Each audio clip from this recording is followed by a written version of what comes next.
Now we get to do the fun part. We're going to blend all these wonderful ingredients that we so carefully combined. We have beautiful, beautiful tomatoes. I'll plop them in there. We have the gorgeous chiffonade fresh basil, nice consistent flavors and colors and cuts.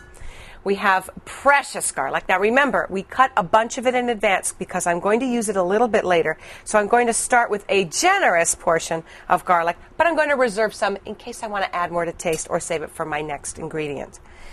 All right, after you've got all your beautiful ingredients blended a little bit, you're going to take a little salt and pepper. I love sea salt because it's got a great texture. I'm going to sprinkle it generously. I am not afraid of salt.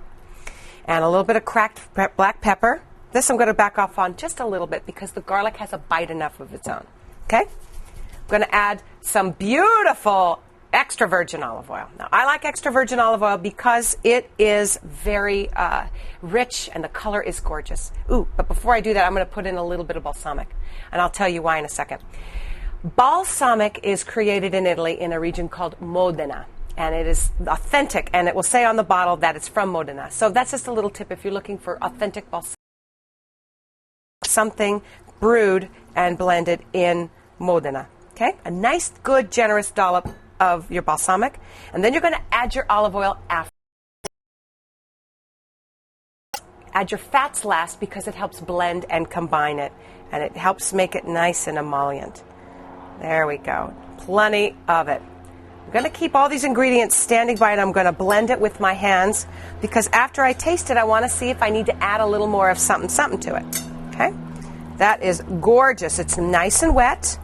I can tell already that I'm probably going to want a little more salt, but first you have to taste it. Okay?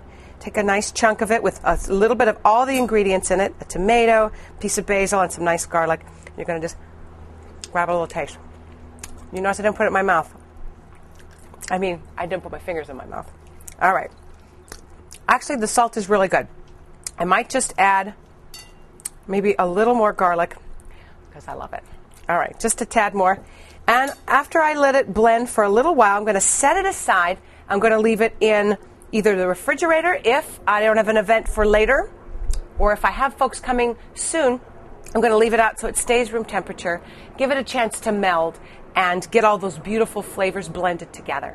Okay?